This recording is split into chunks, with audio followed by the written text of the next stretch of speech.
Assalamu alaikum wa rahmatullahi wa barakatuh. Very good day to you. Thank you so much for joining us in this edition of Pregnancy to Parenting. I'm Khawa Solomon, and in today's show we look at your in-depth look at the growth and development of your newborn, and specifically looking at 0 to 6 months. But inshallah, baby's growing, and very soon we will see baby grow much quicker. And as you look at baby when baby's born, there's just so much going on between those first time baby's born, the first few weeks, the first few months.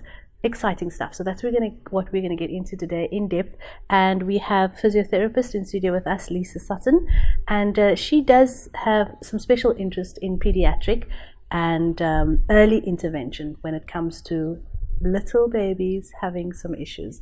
So let's welcome in studio Lisa Sutton. Thank you so much for joining us, and welcome to the studios. Thank you very much for having me. Okay, so you run your own practice as well, yeah. Lisa Sutton Physiotherapy. So tell us a little bit about yourself firstly, and the practice. Well, I'm a mum. I've got 2 children. My daughter's 4 years old and my son's 7 months old. So all busy there. Little people in your house. Little people. Keeping you busy. And even more little people coming in. Lots of fun. Yeah, and then I run my practice from home. So I work from home. I work purely with children. Okay. Predominantly sort of 0 to 4, 5, 6 years old, okay. But I do see some older children. But my sort of passion is the 0 to 2-year-olds. I must say that's a new industry for me to hear about. That physiotherapist who specializes in pediatric care and issues around tiny babies. What are usually the main issues that comes about when it comes to developmental milestones and tiny babies having issues? Well, tiny babies' issues are, as you said, the developmental milestones. If you start seeing your baby's not developing at the rate that you expect, so in terms of your gross motor development, your sitting, your rolling, your crawling, standing, as the obvious ones, and then the more subtle ones are your premature babies who have difficulty settling, and also difficulty moving and difficulty getting going, and then with babies as well with more structural issues, so babies with alignment issues of feet, of their necks, hip issues as well.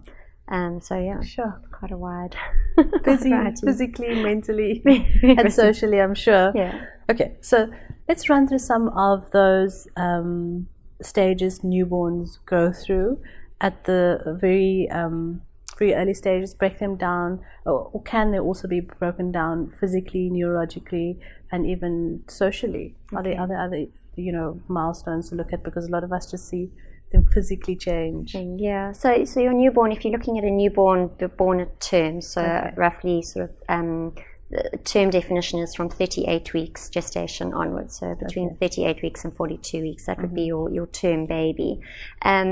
Neurologically, you're looking at how they're moving with respects to their postures, their positions that they get into, their reflexes. A newborn baby is very much governed by their reflexes, which is very much also the position of their head. So if their head rolls to one side, generally the whole body goes to that side. Okay. Another example is something called the ATNR, the asymmetrical tonic neck reflex. Whereas a baby turns their head to one side, the face side, arm and leg will move into extension, so straightening, and the back of the head arm will move towards flexion. Okay. And that's to help the baby develop hand-eye coordination. So if a baby looks towards an object, that hand will tend to extend to reach for the object. And that's the beginning of hand-eye development and hand-eye coordination development for newborns. So that's the reflex side. On a social side, newborn babies vary in their amount of interactiveness, also depending on their birth experience. Some babies are more alert than other babies. Some babies need to sleep more than other babies. But a newborn baby will be able to see 20 centimeters very clearly. So if you're thinking of a mum holding the baby for breastfeeding or something, that's your 20 centimeters. And baby can see you absolutely clearly there. Define everything can be seen in the face. And so yeah, that's a perfect distance for them to focus on you. And that's where social interaction is easiest for them.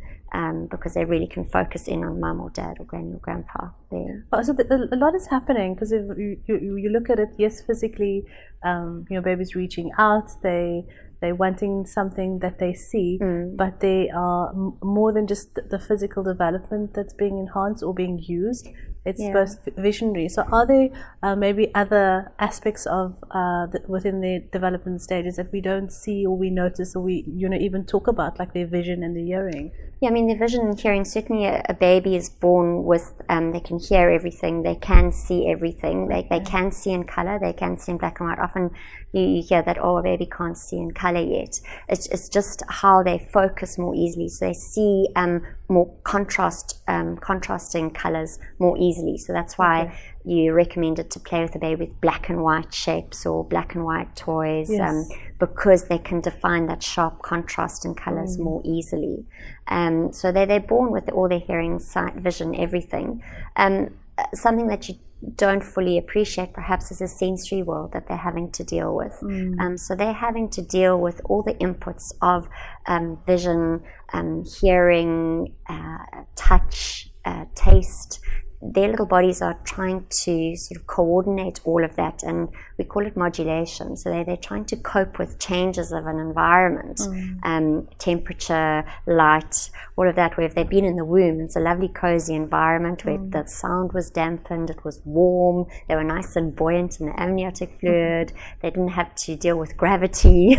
Now suddenly they've got all of this from the environment being thrust upon them, and they have to deal with that. And you hear about some babies being a lot more sensitive than other babies, and it's just some babies cope better with it than other babies. So that's when you need to help your child and help your newborn baby to try and sort of modulate themselves to create a more even environment for them.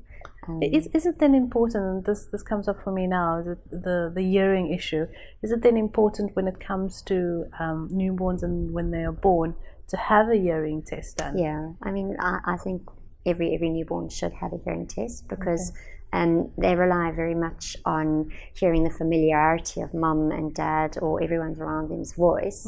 And right from the word go, it's key in terms of their social development and even their soothing and self-soothing ability. If they can hear, they can sense that familiar sound of mum, dad, granny, grandpa, a familiar carer, and that helps the baby to settle themselves. And right from the word go, they're using your language that you're chatting to them to develop that social interaction, to develop speech development. They're hearing the sounds, and their brains are generating links between sounds for speech development and sound creation.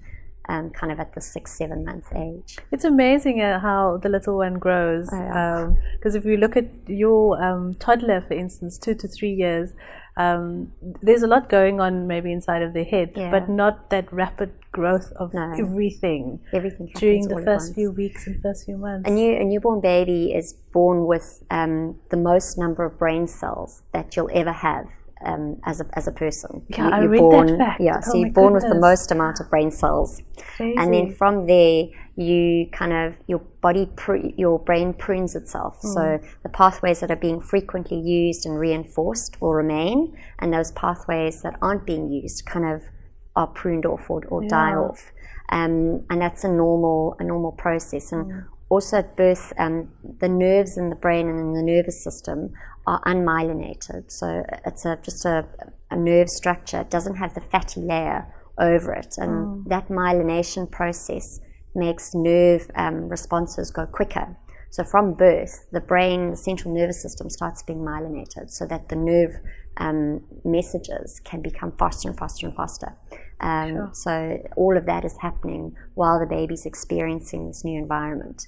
So it makes you think, if you've got loads of input coming in, the baby's having to deal with everything as well. On top of that. But on that same point, I read with all of that description was saying that they're also just waiting for that experience. Yeah, everything to come in. Yeah, absolutely. Okay, so let's talk about stimulation. Yes. How can we as parents, start stimulating our little ones and looking at their brains specifically? Is there anything that can be done, maybe starting in the womb already?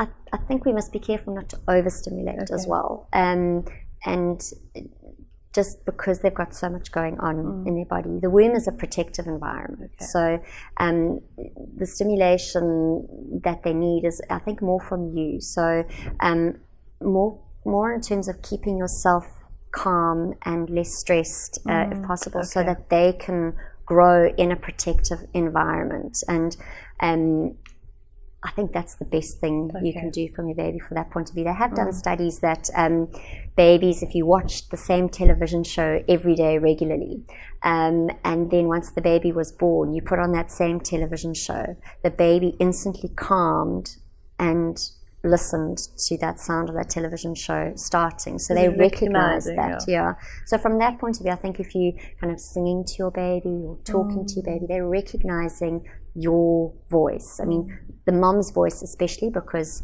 they're in you, but I think also if dads can and siblings can talk to the baby when it's still in utero, you know, that helps the earlier recognition of familiarity once the baby's born. So I think in utero, not too much stimulation, but rather keeping yourself as a mum healthy and relaxed. That's the best sort of start to life for your baby. Because they've done a whole lot of genetic studies now that mums who tend to be more stressed in their pregnancy have high levels of the stress hormone cortisol, and those babies are born a little bit more stressed and potentially not as heavy as other babies, and they're less easily soothed, and they tend to be more sensory. Well, their sensory modulation is not as good as other babies, because they're kind of in this fight and flight state. So trying to keep yourself as a mum as calm as possible during the pregnancy is important. I wouldn't even think that would be a question, and I'd like to maybe touch on that again when we come back from the break, because we have to pay some bills. And also on the brain stimulation issue. Back in a moment as we talk about how you can stimulate and watch your baby grow, and you doing the best that you as a parent can do to enhance those brain cells that is out there waiting to be stimulated. More just after the short break.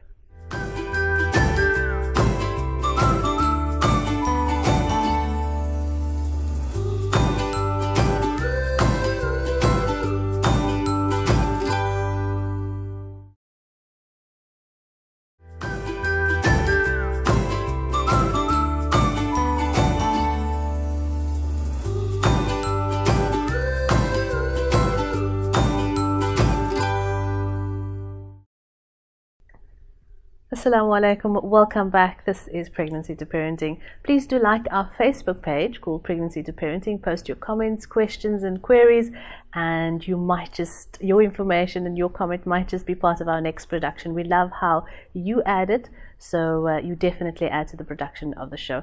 Lots more happening on Pregnancy to Parenting as we look at baby massage, complicated cases, some of your birth stories. Tell us about your birth stories as well. We might just add it to our next show.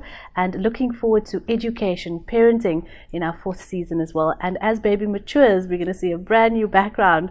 I'm very excited about that as well. So stay tuned to the last few shows of our season, and we look at a brand spanking new season in the 4th one as we look at more parenting and education advices and stuff. But in studio with us is Lisa Sutton, physiotherapist, as we talk about how to stimulate your little one, and that is from 0 to 6 months. We'll go a little bit over that, but focusing on how much really does happen between that time, 0 to 6 months. So Lisa, just before the break when we spoke about, and I know we don't want to focus too much on the womb issues, but very interesting how stressed mom can actually create a stressed newborn. Some of the characteristics and descriptions of what a stressed newborn is like. Quickly just run through that again before we get to the brain stimulating questions. So you can get two sides of it. Either a stressed baby can be a baby that's very, very difficult to settle. So that baby that cries inconsolably, it's either crying or it's asleep, and there's no kind of happy in between. It could have difficulty latching, difficulty feeding. It can be portrayed as having tummy issues, so cramps and those sorts of things. A really unsettled little baby. On the other end, a stressed baby can be a baby that's just sleeping the whole time and is not waking up, purely from the point of view that it can't deal with all the stimulus that the environment's giving it. So the best way to shut down is to go to sleep. Or a baby that's not interacting and looking at the mum. Initially it's a little bit difficult because newborn babies don't have a long tolerance for focused vision. But a baby that's continually looking away from mum, if you're wanting to make that eye contact with your baby, this baby's just looking away, that can be a sign of stress. The baby can't deal with too much visual focus on it. So try and be happy. Yeah. And not stressed. Try to be happy and not stressed. And if you don't want a baby like that, then, you know, smile and let go of the stress. Yeah. Inshallah, that will happen. So before the break, we also want to talk about brain stimulating activities for little one. So I think also on that topic, we need to be aware of how long realistically our little ones can stay awake for. So if you're looking at a 0 to 6 week old baby, realistically they can be happily awake for 45 minutes to an hour. And in that 45 minutes to an hour, you need to do your feeding, your nappy changing, your changing, sometimes your bathing. So, and all those things often take that full 45 minutes to an hour. And feeding alone takes 45 minutes to an hour. So already you've done your feed. And that's why I think why some mums say, but I've just changed him and just feed him, and I'm feeding him and now he's falling asleep while I'm feeding him. And that can be, that baby's reached the end of its happy awake time. So I think in those first 6 weeks, we need to be realistic with ourselves. That we can't push to stimulate the baby, because everything that we're doing in terms of the feeding, the changing, that is stimulating for the baby. And we need to help that baby keep that nice even regulation so they don't push themselves over to that extreme fussiness and crying, and then battle to settle themselves back to sleep again. So your stimulation for your baby is doing the things that need to be done. It's the feeding, and when you're feeding them, whether it's breastfeeding or bottle feeding, some babies like to be spoken to, or you can sing to them. So you stimulating on a auditory point, or on an auditory level. Having said that, some babies need quietness to feed easily. So it's really judging what's best for your baby. When you're doing a nappy change, you can be giving their legs just a little bit of a massage, or a gentle bit of a stroke down. That's skin to skin contact. That's lovely for oxytocin release. That's the hormone it's kind of the happy hormone, which helps settle the baby, take out the stress hormone, the cortisol hormone, and also oxytocin is very important for mum for breast milk production. So just that skin on skin contact is great for all of those things. Well, I thought you were going to say something like, oh no, do this activity and that activity, and, you know, put baby on the side of the... And it's all about what the pediatrician said. I remember when he was on with us the last time, he said that interaction between mom and baby, that first few weeks, is of most important. Keep that love, that appreciation of the time of when baby is awake, and do the activities like you just mentioned, the touch. Those are stimulating. Absolutely. And also, I mean, babies love deep pressure. If you think about a term baby who's come out of the womb, they're used to have that containment of the womb, that pressure all around them. So some babies enjoy it, some babies don't, but swaddling a baby to go to sleep, or swaddling them after a feed to lift them up to wind while you're winding them, that containment can help them relax, and that can help the wind come up more easily. So that's all stimulating. You're providing the right input for the baby to help them be calm, really.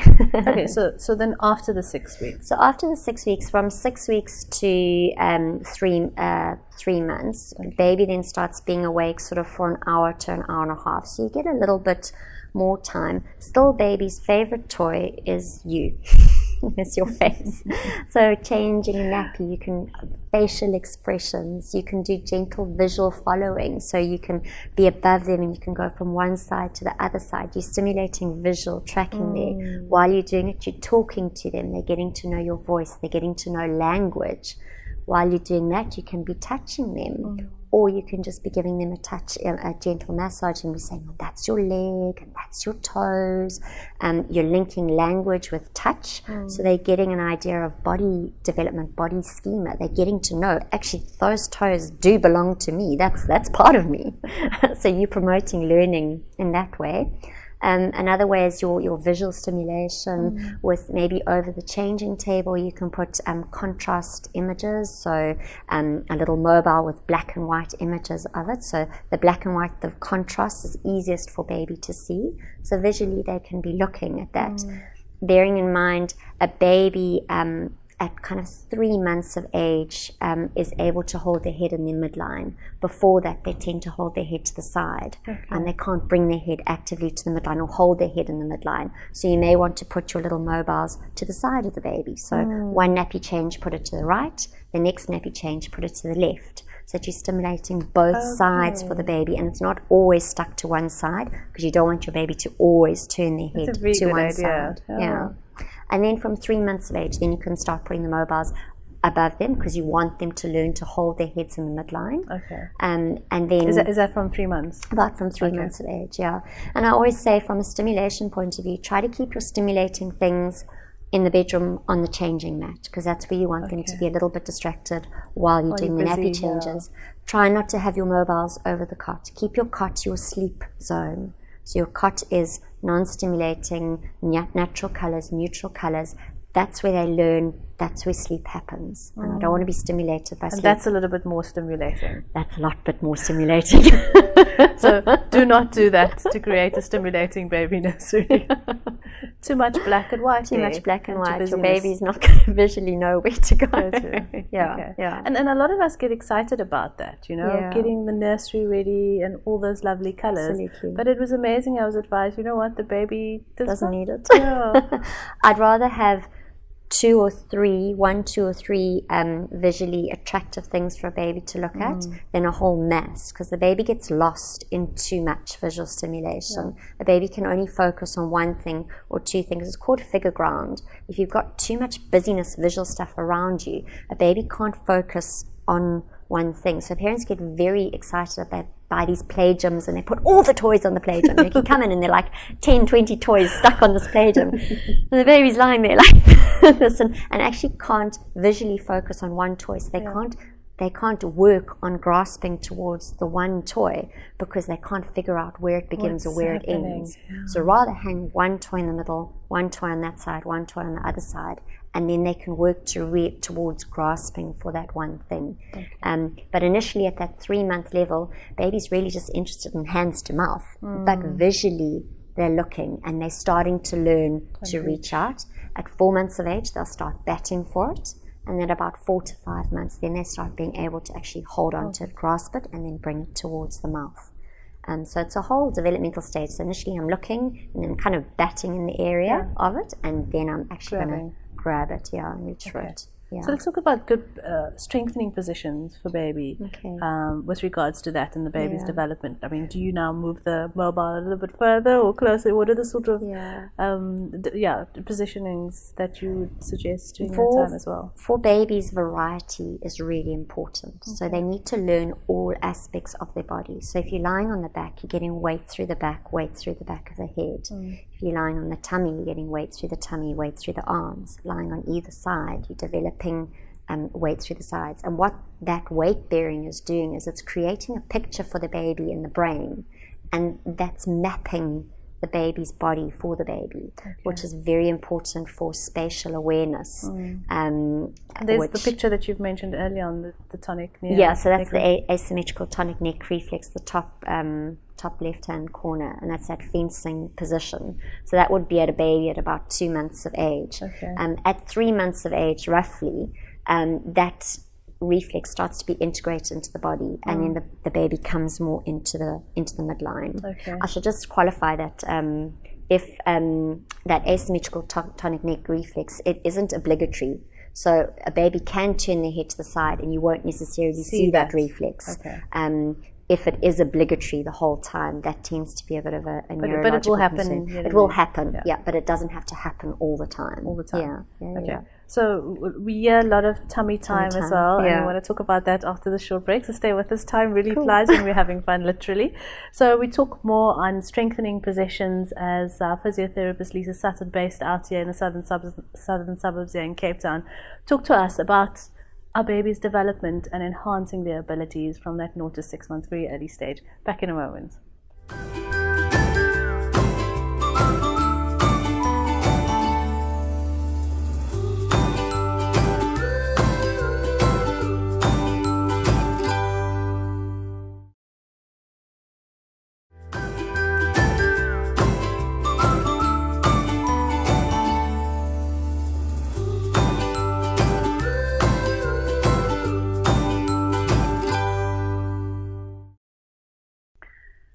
Welcome back as we talk about your growing newborn, stimulating them and looking at in-depth detail of their development. In studio we have physiotherapist Lisa Sutton, practicing here in Cape Town, the mother city. Thank you so much for joining us and staying with us as we've got 2 more segments to go and hopefully lots to learn about early intervention, problem areas when it does come to the development stages, and when to start asking the questions and when do you actually start worrying. More on that a little bit later, but let's just talk about tummy time, where we ended, and we hear about that all the time. When baby starts growing, tummy time, tummy time. So the importance of tummy time, and what exactly is it? Tummy time just allows the baby to experience weight through the tummy. You know, in this, a lot of research has been done with your sudden infant death syndrome, so it's back to sleep, and everything's done a lot on the back. When we were growing up, I'm sure we were put to sleep on our tummy, so we had a lot of lot of input going through our tummy. But it's just because there's just been such a strong emphasis on back to sleep and SIDS. We need to emphasize now that it's also important to give the baby experience of time on their tummy. But tummy time doesn't mean putting baby flat on the floor and leaving them to squirm around there, because a baby doesn't like being placed flat on their tummy with their head in the ground. They just don't enjoy it, and rightly so. The head is the heaviest part of the baby's body in proportion to the body. So if you put them flat on the surface, a newborn baby will they use their protective reflex to turn their head to the side, and then a little crawling. And newborn would be plus 6 weeks? No, newborn from birth. From birth, a baby has a protective reflex where you put them down, head down onto a surface. They will turn their head to clear the airway, and a majority of them will pull their little legs underneath them into a little crawling reflex. So they snuggle up into that little fetal position, and that's to protect their airways. So that's a protective mechanism that they're born with. That comes naturally, So tummy time, I always tell my moms, this is tummy time. So winding your baby is tummy time. Having a cuddle with your baby is tummy time. And some babies, that's all that they will tolerate initially for tummy time. And gradually, as they get stronger, you can recline yourself more and more and more until you're almost horizontal, and then baby's getting used to being more horizontal with weight through their tummy. Another nice way to do tummy time is over your leg. You know, you could put a big soft pillow over your leg, and then just put baby over your leg like that. And then again, your head is nicely higher than the hips, so baby can happily begin to lift their body. They can see because their head's not down into a floor. And then if baby gets upset, it's very quick and very easy just to, I've got you already, and I'm just going to spin you around to sit you on my lap. And then there's no fuss of, I've got to pick you up quickly off the floor and that sort of thing. So mom, be on the floor. But equally, some babies are really happy on the floor and really happy to be there. So I always say sort of aim for about by 3 months of age for them to be happy on the floor. But you can put them overlap. You can be on the floor, sitting with your legs stretched out in front of you, and still have baby over your lap like that. Another nice thing to do is if you take a towel and you roll a towel roll up, and you put that in a U shape on the floor, and you lie baby over that U shape so that the towel's coming under their chest. What that towel does is just lift baby's head up a little bit, shifts the weight back over the pelvis, and they can tolerate tummy time, strengthening neck, giving baby the chance to get some weight through the forearms, through the elbows, getting that feeling of, I can push, I can lift my head up. And tummy time for a baby at 3 months of age, 1 minute can be enough for them. That's what they can tolerate. You don't have to say you have to do 20 minutes of tummy time 4 times a day. Go what your baby is telling you. I can cope with this much, and if I can't cope with being flat, but I really love my cuddles up here, then do this. That's tummy time. And your babies with reflux or digestive issues, some of them don't cope with being absolutely flat, because that pressure through the tummy can push the tummy contacts back out and make a reflux worse. Having said that, some babies with bad reflux actually settle better on their tummies than they do on their backs. So again, it's just every baby is an individual. And there's so much equipment out there for us, the breathing monitors, the machines, having babies sleep on their tummy. I think it's just natural. Yeah. And then just get one of those gadgets. I find interesting that you've mentioned tummy time starts from when baby's born already. And just experience going through with my babies that came later, a few months later, putting them on the tummies. But it's really good to know that we can start way earlier. And you're doing it naturally, way early. In the beginning. You just haven't classified it as tummy time.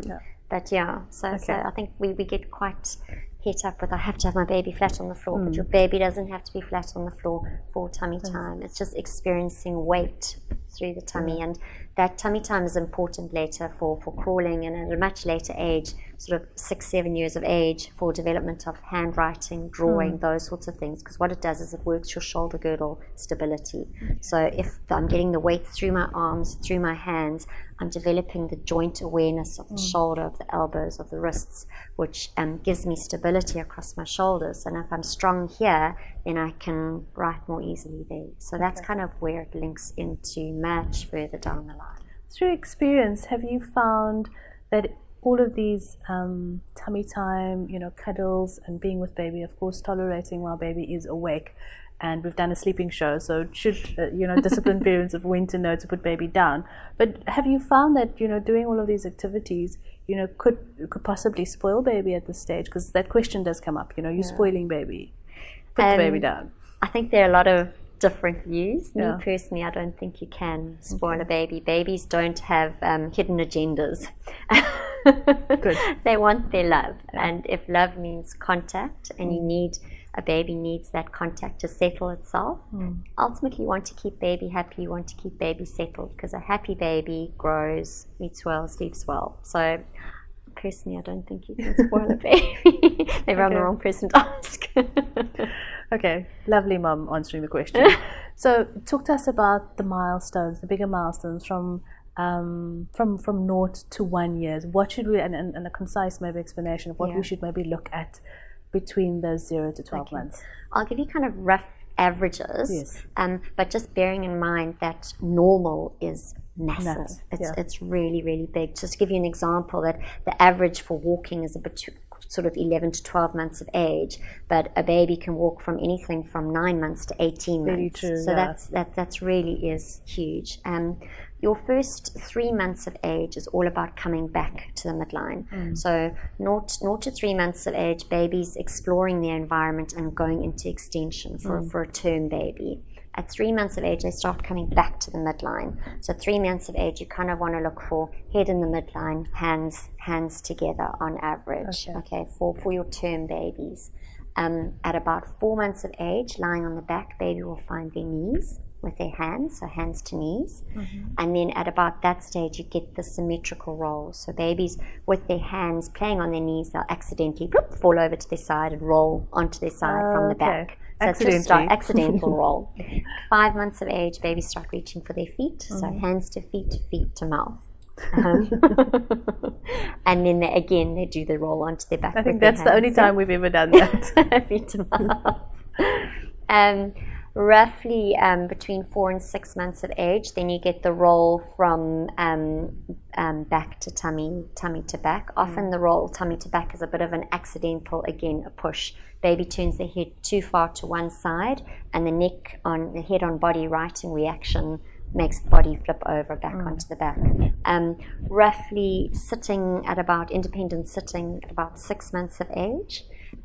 Crawling between 7 to 10 months of age, pulling to stand at about 9 months of age, independent walking and standing 12 months, 12 to 18 months of age. Yeah, so there's a massive.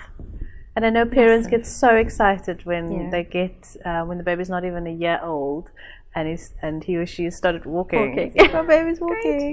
Yeah, very exciting. But every baby is completely different, and every baby needs to move at their own pace. It's very difficult not to compare, particularly if you've got close friends. Yeah, and especially when you look at boys and girls, and especially when you've had your second or your third one, and I think that always crops up in there. Absolutely. You've got a direct comparison there straight away. I mean, boys and girls, it's not consistent, but I think sometimes we can say boys develop speech a little bit later than girls. Girls develop their speech a little bit earlier. But having said that, some babies are movers and don't concentrate on the talking. Other babies are sitters and looks, and then they talk, but then their movements is a little bit delayed. So babies will work on one area, and it's called the competition of skills. So babies will work really, really hard on one thing, so that they're beginning to talk, or beginning to get their sounds out. They'll be sitting, getting those sounds out, very, very interested in getting these sounds out, and they won't be interested in the rolling. So they're talking, they're focusing so much on their speech development that the motive development takes a back seat, and then they start pulling themselves to stand and start cruising, and then the speech takes a back seat. Well, it makes sense. So, we as women, we do want to talk more, so we end up talking earlier than well, not earlier, just on par, just earlier than boys, then I would say, and not always the same cases. So let's talk more about the worrying bit of baby's development after the short break. Stay with us, and when should you be asking the questions, and how early should early intervention be more after this short break? Stay with us.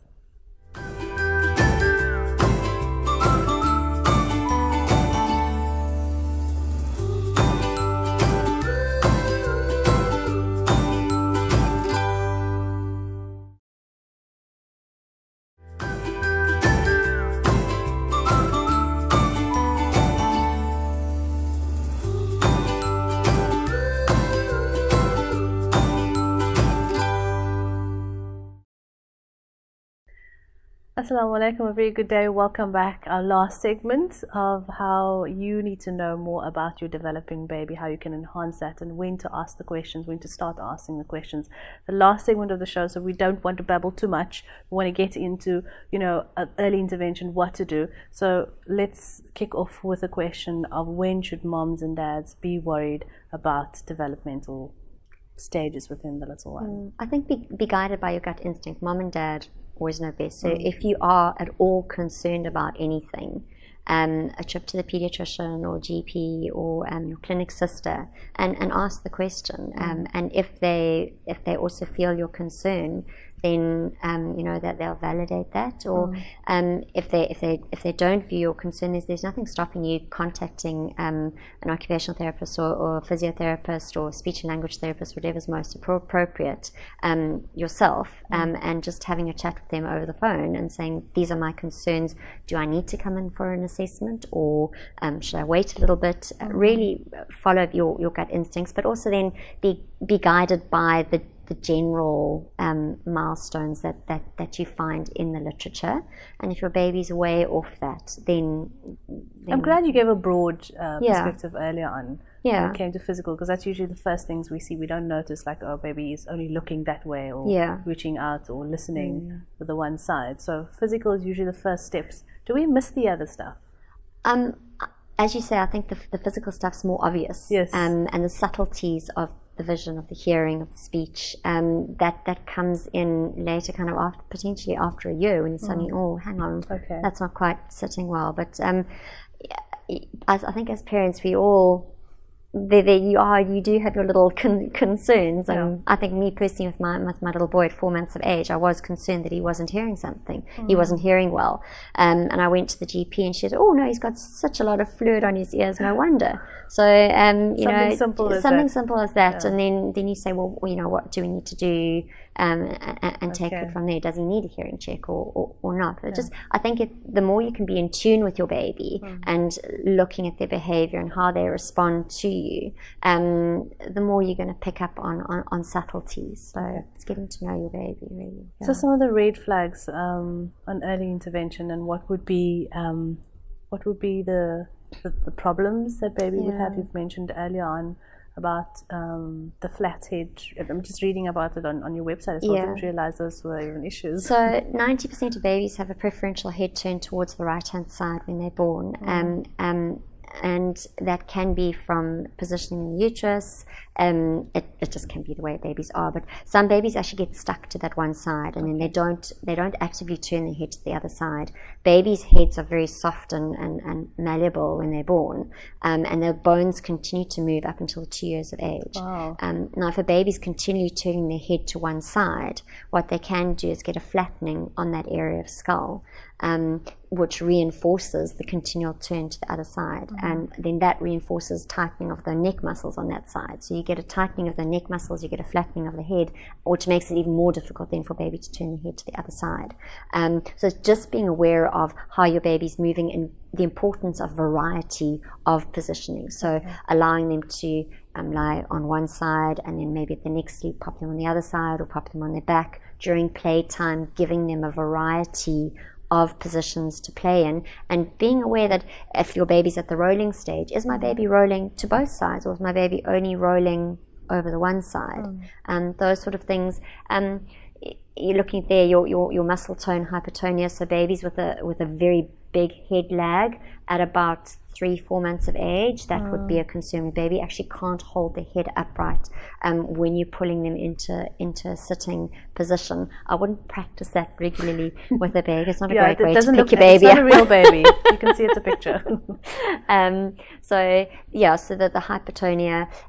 Some babies present with, we call it ligament laxity, so their joints move a lot more than other babies. They've got flexible joints, and those babies sometimes have difficulty getting up into crawling, pulling themselves to standing, and then the independent walking, because their joints just move too much. They find it difficult to generate the stability in their body to actually feel where their automatic stop is, and then they become a little bit cautious about moving because I don't know where I am. So those babies can be late walkers, because they just don't feel that stability to get going with independent walking, although really happy to cruise around the furniture. So that would be a concern there. If you've ever concerned with babies clicking joints, those sorts of things, that could be a concern. So one hip clicking more than the other, those sorts of things. That does sound a bit weird, but okay. Clicking hips. What are parents' options when it comes to early intervention? I've heard the saying, and I was reading up about swimming, and it's amazing how just on that topic alone, how babies learn to swim sometimes before they even walk. And I know that's a discussion on its own. But let's talk about early intervention and how early should early intervention be? Well, if I look at sort of my premature babies that I work with, I'm seeing them when they're before term age, so at about 36 weeks gestational age, when they come out of their hospital. So from that aspect, that's really early intervention. That baby needs a little bit of help, whether it's from a movement point of view or behavioral point of view, assessing their ability to settle within their environment, helping them to shut down so they don't become overstimulated, helping with sleep issues. That's really early intervention there.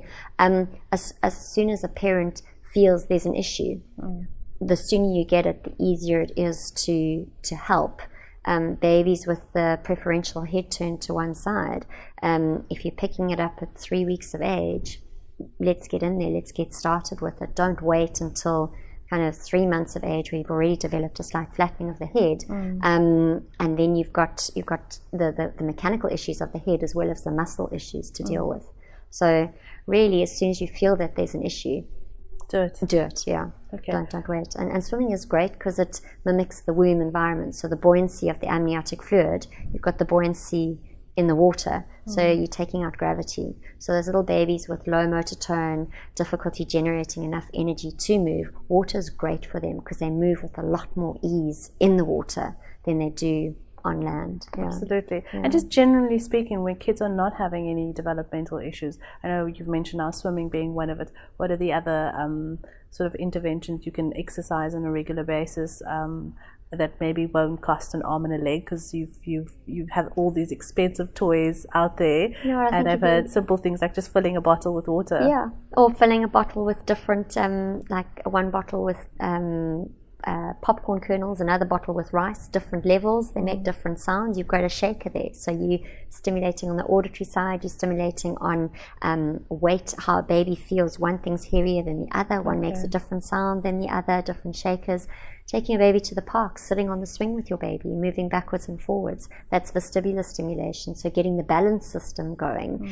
Also, it's enjoyment, getting outside, seeing a different world, not always being stuck indoors the whole time, getting some fresh air.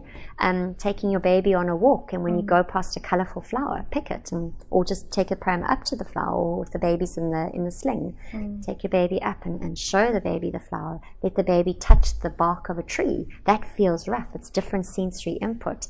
You don't need the expensive toys. You can put a Pick and Pay packet in a sock and tie the sock, and you've got a lovely crunchy toy.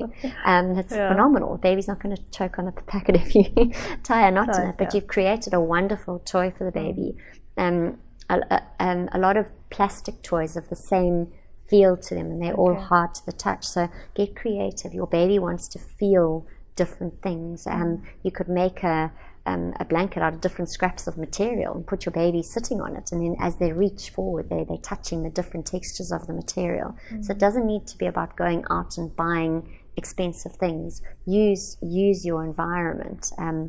You know, if you're carrying your baby around the house, carry them in one arm sort of from the age of 6-7 months, when they're strong and they're sitting, and you bend down to reach for something and then pick it up. That's a huge amount of vestibular stimulation for the baby, because they're having to adjust to your postural change. They're using their tummy muscles. They've got to keep themselves upright. Those sorts of things. And also, always talk to your baby about what you're doing. So, oh, I'm going to bend down, I'm going to pick that up. Oh, that was really heavy. That was a purple flower.